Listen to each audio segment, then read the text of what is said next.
Bonjour à tous et bienvenue pour un nouveau numéro du C'est mercredi, que lisez-vous? Encore une fois il fait très sombre, je suis désolée pour la luminosité. Et encore une fois je suis un petit peu malade, donc j'ai la voix un petit peu éraillée, j'ai le nez bouché, donc j'espère que vous comprendrez bien ce que je vais raconter. Alors, la semaine dernière, je vous ai pas présenté grand chose, cette semaine j'ai un peu plus de choses à vous raconter puisque j'ai lu plusieurs livres, parce que j'ai choisi des tout petits livres et donc j'ai pu en lire plusieurs. Donc j'ai commencé par le premier tome de Orianor de Jean Avril. Donc normalement vous avez le sous-titre, mais voilà avec la lumière vous voyez très mal. Voilà, La cité aux 7 murailles, c'est le premier épisode. Donc c'est vraiment un tout petit texte qui fait une centaine de pages, 113, et c'est de la fantaisie, pure et dure.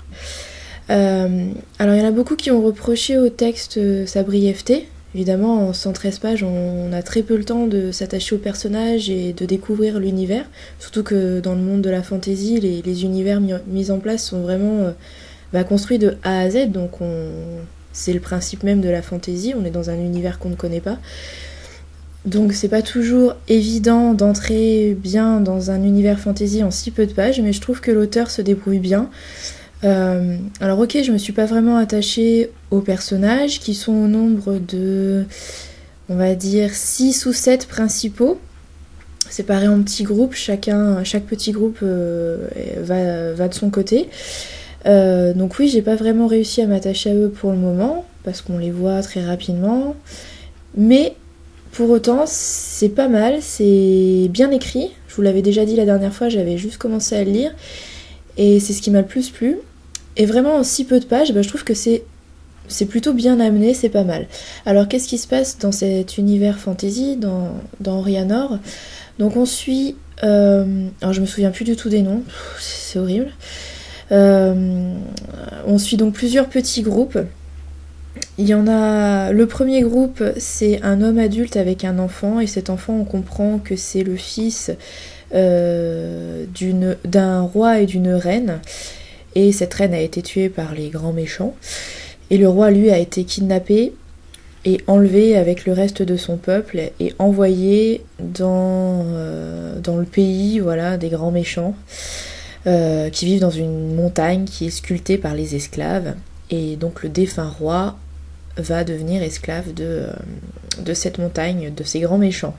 Je suis désolée, j'ai pas les noms précis en tête, j'aurais dû les noter sur un papier avant de commencer cette vidéo. Mais bon, de toute façon, c'est pas ce qui importe le plus. Donc je vous donne les grandes lignes sans les noms et les précisions. Donc voilà, donc cet homme qui a des pouvoirs, qui utilise la lumière avec une lance, protège ce fils de roi et reine, en l'emmenant dans le pays qui est encore protégé en fait, qui n'a pas encore été envahi par les grands méchants de l'histoire. Donc ça, c'est les deux premiers personnages principaux. Donc vous avez le roi qui a été kidnappé et qui est envoyé avec le reste de son peuple dans les montagnes. Donc ça, c'est le troisième personnage principal. Et enfin, vous avez 3 autres jeunes qui, eux, ont envie de se battre et de défendre leur pays. Donc ils vont rallier aussi le seul endroit qui reste encore libre pour se lancer dans l'armée et pour défendre cet endroit-là. Voilà. Donc finalement, ces 3-là, c'est ceux qu'on voit le moins, j'ai l'impression, dans ce premier petit épisode, mais je pense qu'on les verra plus longuement dans le deuxième épisode que j'ai déjà dans ma palle et que je lirai assez rapidement, je pense. Donc voilà, en gros, pour ce qui se passe dans Orianor. J'ai pas grand chose de plus à vous dire, si ce n'est que malgré la brièveté, j'ai trouvé que c'était bien mené. Que oui, on ne s'attache pas forcément au personnage, mais il faut prendre ça comme c'est-à-dire un petit épisode, un petit feuilleton, et non un roman complet, non un premier tome complet. Donc voilà, j'ai envie de lire la suite, et donc cette suite je la lirai très rapidement puisqu'elle est déjà dans ma palle, donc je vous en parle très vite. Voilà, le premier tome d'Orianor. Ensuite, j'ai lu le premier tome de Aria Macpherson, de Milena Rasger. Alors vous voyez aussi, c'est une petite novella, hein, c'est vraiment très court, ça fait pareil, un peu moins de 120 pages, 118 exactement. Et j'ai été très surprise, très agréablement surprise par ce premier tome. Alors en fait, vous voyez, le sous-titre de ce premier tome est écrit en gros sur la couverture, l'aigle du Caucase. Mais alors quand j'ai commencé la lecture, j'ai pas tiqué, mon cerveau ne s'est pas connecté. Et donc j'ai lu les premières pages, et là, donc c'est une petite enquête, c'est de l'urban fantasy, donc c'est une enquête avec des créatures surnaturelles. Et donc les personnes, les victimes, ont le foie grignoté. Donc déjà je me disais, ah ça me rappelle quelque chose cette histoire. Et donc l'héroïne, Aria, va à la morgue pour vérifier les cadavres. Et dans un de ces cadavres, elle découvre une serre. Bon, foie, serre, je me suis dit, ah, ça me rappelle quelque chose. Et là, je regarde le titre, enfin le sous-titre, l'aigle du Caucase. Mais c'est bien sûr. Donc en fait, le sous-titre raconte déjà beaucoup de choses, mais si vous êtes comme moi, vous ne faites pas attention du tout. Et donc tout ça pour dire que mettre en avant une créature mythologique, un mythe gréco-romain, je trouve ça vachement original, et franchement c'est pas mal amené dans cette petite enquête. Alors c'est super court, je vous dis, ça fait moins de 120 pages, mais franchement ça mérite pas plus de pages. C'est une mini-enquête qu'on prend plaisir à suivre. Aria est une héroïne assez sympa, elle est entourée par 2 hommes, donc on sent le triangle amoureux venir à 10 000 km, mais c'est pas grave, pour le moment, il n'y a pas vraiment de romance, donc ça m'a pas gênée, parce que les triangles amoureux, j'en ai un petit peu marre, j'avoue, mais là, non, c'est pas du tout gênant. Donc vous avez un chasseur comme elle, je vous ai pas dit, Aria, c'est une chasseuse en fait, donc elle est au courant de tout ce qui est surnaturel, et son boulot, justement, c'est d'enquêter, et quand la cause d'un meurtre est surnaturelle, elle est là pour faire le ménage. Voilà, donc dans cette petite enquête, elle retrouve Regan, un chasseur comme elle, qui est assez insupportable, mais bon, qui aime bien châtie bien, comme on dit. Et le deuxième personnage masculin, c'est Jack, qui lui est policier et qui en fait fait appel à Aria pour la 2e fois pour une enquête surnaturelle. Et avant ça, en fait, il n'était pas du tout au courant. C'est un humain lambda, on va dire. Et donc ça fait juste quelques semaines ou quelques mois qu'il sait qu'autour de lui, il y a des créatures non humaines. Voilà. Qu'est-ce que je peux vous dire d'autre? Que c'est bien mené, c'est bien écrit. Moi, ce qui m'a le plus plu, forcément, c'est cet aspect mythologique, surnaturel, qui est bien trouvé et franchement original. Les personnages, je me suis pas encore beaucoup attachée à eux, mais j'ai l'impression qu'ils ont du potentiel. Donc j'ai très envie de les retrouver dans une suite, dans un prochain tome. Bon, c'est pas prévu pour le moment, mais vu que c'est un tome 1, il y aura forcément une suite un jour. Voilà, c'est bien écrit. Bon, c'est de la littérature, c'est de l'urban fantasy, donc c'est pas le prix Nobel, hein, mais c'est agréable à lire, ça se lit très bien. Je l'ai lu samedi après-midi, pratiquement d'une traite. Voilà, en 2 heures, vous pouvez le lire. Et c'est super sympa. Donc voilà, si vous avez envie de découvrir les éditions de Nergal par un titre assez court, je vous conseille celui-là. C'est une très bonne surprise. Voilà. Ensuite, j'ai lu Les Contes d'Amy de Frédéric Livins, qui a reçu, vous le voyez, le prix Masterton 2012. Alors, Les Contes d'Amy, c'est quoi? C'est des petits contes, comme le titre l'indique, des petites nouvelles, très différentes les unes des autres, mais qui ont en commun le côté un petit peu surnaturel et flippant. Bon, moi je flippe facilement, mais là, il y a certaines histoires, j'aurais pas dû les lire juste avant de me coucher.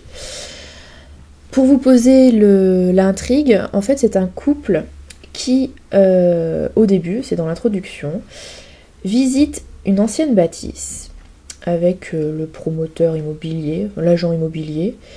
Et en fait, l'agent leur apprend que cette vieille bâtisse qui ne paye pas de mine à l'extérieur, mais qui à l'intérieur est assez impressionnante, est un ancien asile psychiatrique.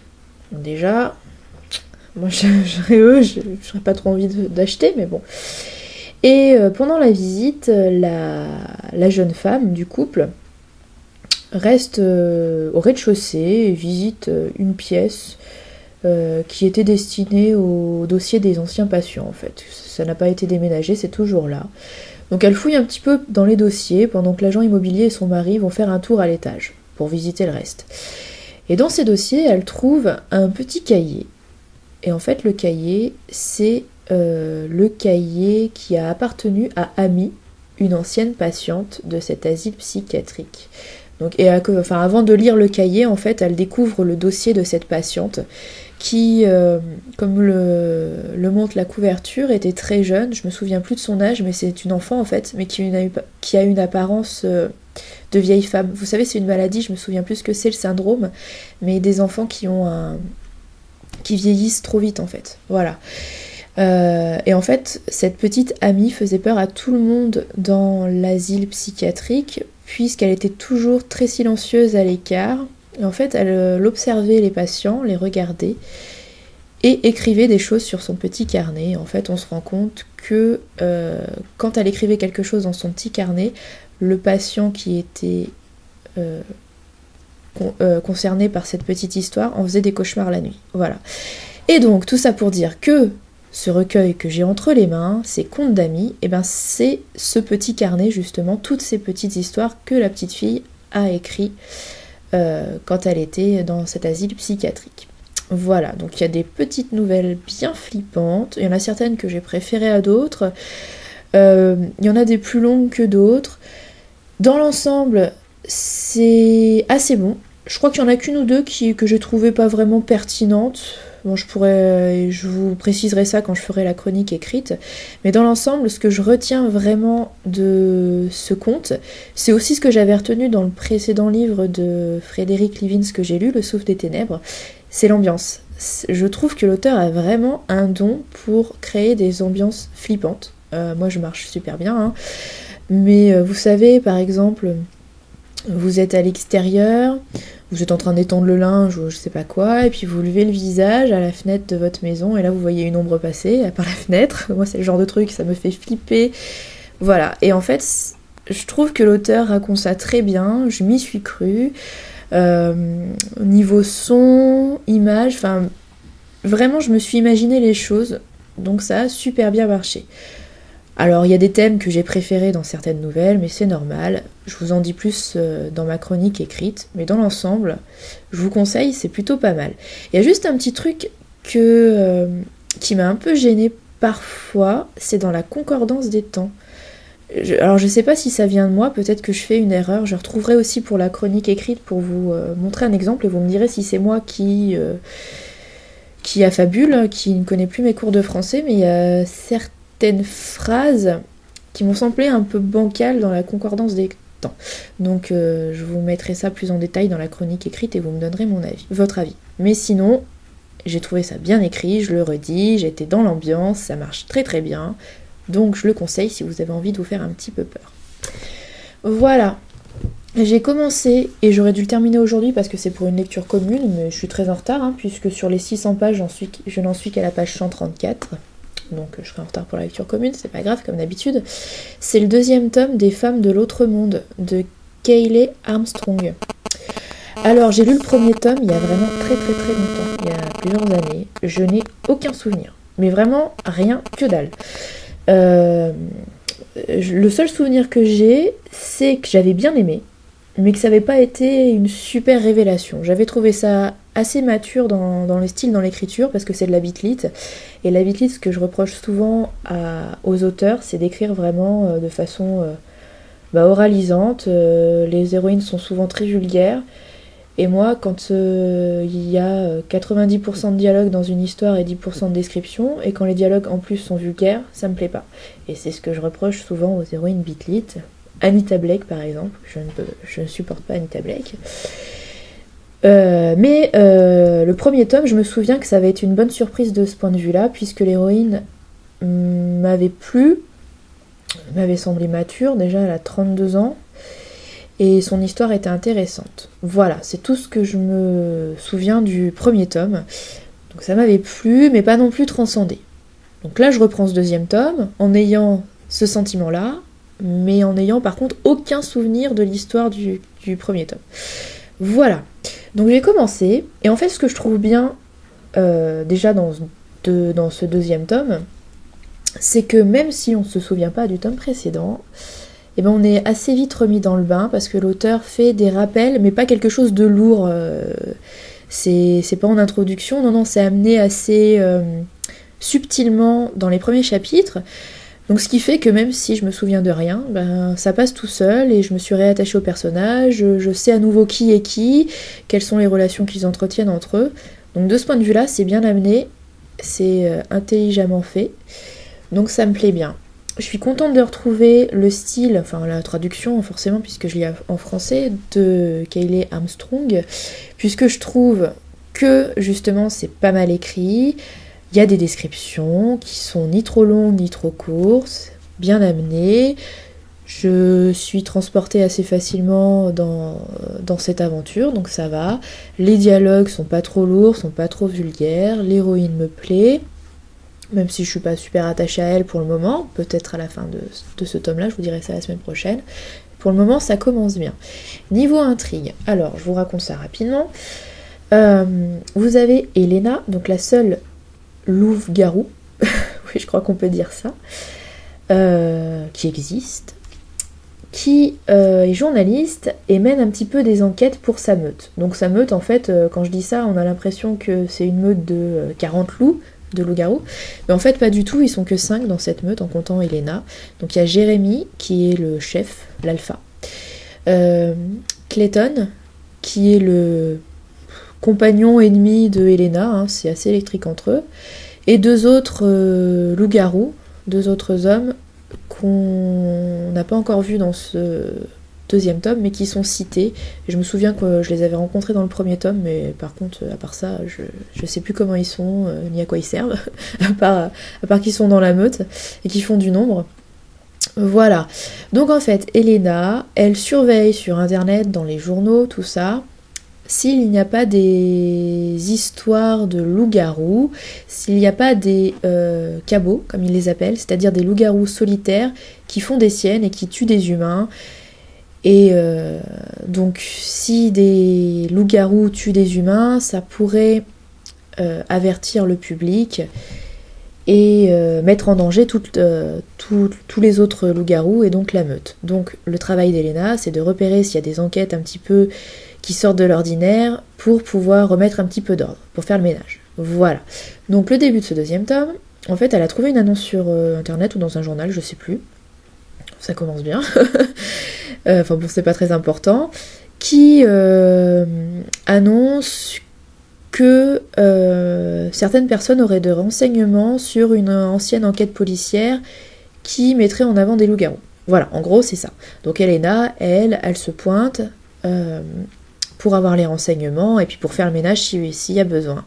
Et en fait, on se rend compte que les personnes qui ont mis cette annonce sont 2 sorcières.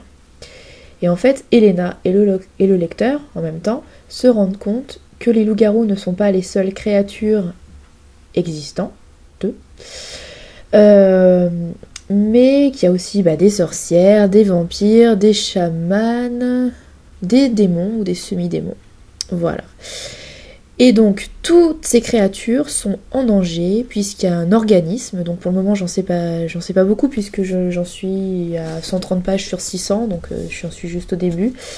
Il y a un organisme qui essaye de capturer donc les créatures surnaturelles pour les étudier et pour faire je sais pas trop quoi encore. Voilà, donc ils sont tous en danger.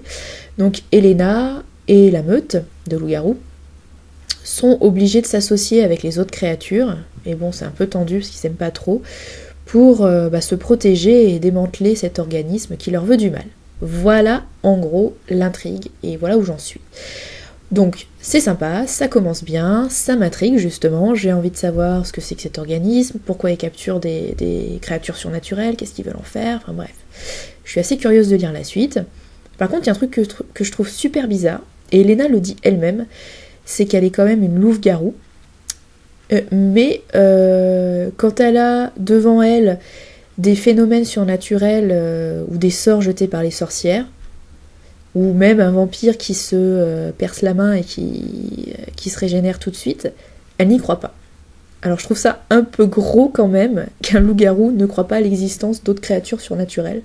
On se dit quand même, faut faut pas pousser mémé, n'est-ce pas? C'est un peu dur à croire, voilà. Mais sinon, pour le reste, ça me plaît pour le moment, j'ai envie de continuer, donc je pense qu'après cette vidéo, je continuerai ma lecture, et j'espère le finir assez vite pour ne pas être trop en retard pour la lecture commune, qui était aujourd'hui, normalement. Voilà. Ensuite, je vous présente 2 autres livres que j'ai envie de lire assez rapidement. Donc, le premier, c'est Cyrélia, écrit par Alissandre. Voilà, donc c'est un petit livre qui est publié aux éditions Sortilège, une toute petite maison d'édition qui m'intriguait beaucoup, et en fait j'ai eu la chance de recevoir ce livre grâce à l'opération Masse Critique organisée par Babelio, donc il faut que je le lise assez rapidement pour pas être en retard. Voilà, donc c'est de la fantaisie, comme le laisse présager la couverture et le titre. Donc j'espère que je lirai ça rapidement d'ici la fin de la semaine, et j'espère pouvoir vous le présenter mercredi prochain. C'est assez court, ça fait 270 pages, je pense que ça devrait se lire assez facilement. Voilà le prochain livre que je veux lire. Et ensuite, alors on change complètement de registre. Je vais lire un petit classique, c'est Le Chien des Baskerville de Conan Doyle. Alors, honte à moi, mais je n'ai jamais lu d'aventure de Sherlock Holmes. Donc c'est un petit peu temps de réparer ça. Et il y a une lecture commune qui est organisée pour le 15 décembre, donc je vais essayer d'être à l'heure pour une fois, n'est-ce pas? On verra. Donc voilà, j'ai prévu cette petite lecture et j'espère que ça me plaira pour pouvoir en parler avec Tsuki, Méloé, Mathilda, qui sont très très fans de Sherlock Holmes. Et donc depuis le temps qu'elles me disent « il faut que tu découvres ce détective », bah voilà, je me lance et j'espère que ça me plaira pour pouvoir continuer ma découverte avec d'autres œuvres de Conan Doyle, pouvoir regarder les adaptations puisqu'elles sont nombreuses et pouvoir en parler avec mes copines blogueuses. Voilà, c'est tout pour aujourd'hui, c'est déjà très très long. Je vous souhaite une bonne fin de journée, une bonne fin de semaine, de bonnes lectures, et je vous dis à mercredi prochain avec de nouvelles aventures livresques, j'espère. À mercredi.